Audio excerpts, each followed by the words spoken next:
કેમ છો બધા? આજના આ ખાસ એક્સપ્લેનરમાં તમારું સ્વાગત છે. આજે આપણે એક એવી સફર પર જવાના છીએ જે તમારી આસપાસની દુનિયાને જોવાનો નજરિયો જ બદલી નાખશે. શું ક્યારેય એવો વિચાર આવ્યો છે કે નકશાઓ માત્ર કાગળ પર દોરેલી કેટલીક લીટીઓ નથી, પણ હકીકતમાં એક આખી સિક્રેટ લેંગ્વેજ છે? હા, એકદમ સાચું સાંભળ્યું તમે. નકશાઓ એક પ્રકારનો કોડ છે જે વિશાળ દુનિયાને એક નાના કાગળ પર આપણી સામે મૂકે છે. તો ચાલો આજે એક જાસૂસની જેમ આ છુપાયેલા કોડને બ્રેક કરવા માટે તૈયાર થઈ જઈએ. હવે સૌથી મોટો અને રોમાંચક સવાલ એ થાય કે આખી દુનિયા અથવા તો એક આખો ને આખો દેશ કાગળના એક નાના ટુકડા પર કેવી રીતે સમાઈ જાય?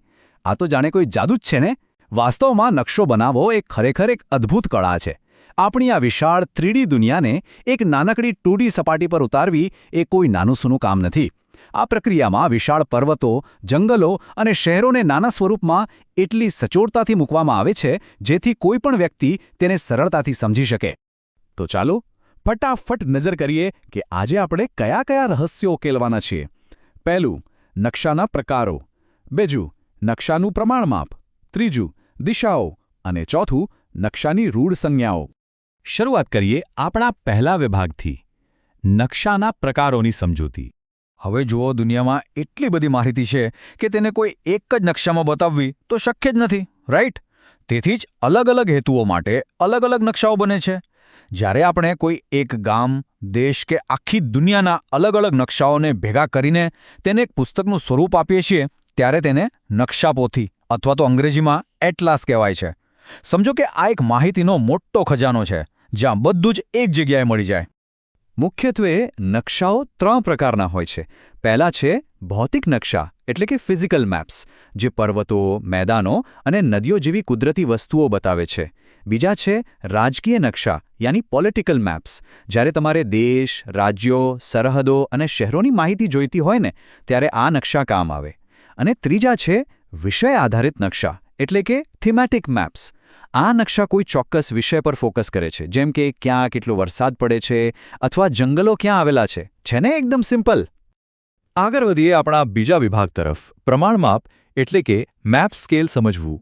જુઓ, કોઈ પણ નકશાના 3 મુખ્ય પાયા હોય છે: અંતર, દિશા અને સંજ્ઞાઓ. એમાં સૌથી પહેલી વાત કરીએ અંતરની. કલ્પના કરો કે તમારી પાસે કોઈ શ્રિંક રે અથવા કોઈ એવું મશીન છે જે આખી દુનિયાને સંકોચીને નાની કરી દે છે. નકશાનું પ્રમાણમાપ બિલકુલ આવું જ કામ કરે છે. અહીં કાગળ પર દોરેલા માત્ર થોડા સેન્ટીમીટર્સ વાસ્તવિક દુનિયાના સેંકડો મીટર કે કિલોમીટર બરાબર હોય છે. આ એક ચોક્કસ ગાણિતિક ગણતરી છે જેનાથી આખી વિશાળ દુનિયા તમારા ટેબલ પર ગોઠવાઈ જાય છે. તો સૌથી અગત્યનો પોઈન્ટ એ છે કે આ કામ કેવી રીતે કરે છે. ઉદાહરણ તરીકે માની લો કે નકશા પર લખ્યું છે 1 સેન્ટીમીટર બરાબર 500 મીટર. તો એનો સીધો મતલબ એ થયો કે તમે સ્કેલથી માપેલું 1 સેન્ટીમીટરનું અંતર જમીન પર ખરેખર 500 મીટર જેટલું લાંબુ છે. આ નાનકડી ગણતરી જ નકશાને માત્ર એક ડ્રોઈંગમાંથી એક સચોટ વૈજ્ઞાનિક સાધનમાં બદલી નાખે છે. હવે પહોંચીએ આપણા ત્રીજા વિભાગ પર, નકશાની દિશાઓ જાણવી. અંતર તો આપણે સમજી ગયા, પણ યોગ્ય દિશા વગર તો બધું જ નકામું છે, સાચું ને? તમે નોંધ્યું હશે કે મોટાભાગના નકશામાં જમણી બાજુ ઉપરની તરફ એક તીરનું નિશાન હોય છે. આ તીર હંમેશા ઉત્તર દિશા બતાવે છે. બસ એકવાર ઉત્તર દિશા મળી જાય એટલે બાકીની દિશાઓ શોધવી તો એકદમ સહેલી. ઘડિયાળના કાંટાની જેમ જઈએ તો ઉત્તર, પછી પૂર્વ, દક્ષિણ અને પશ્ચિમ.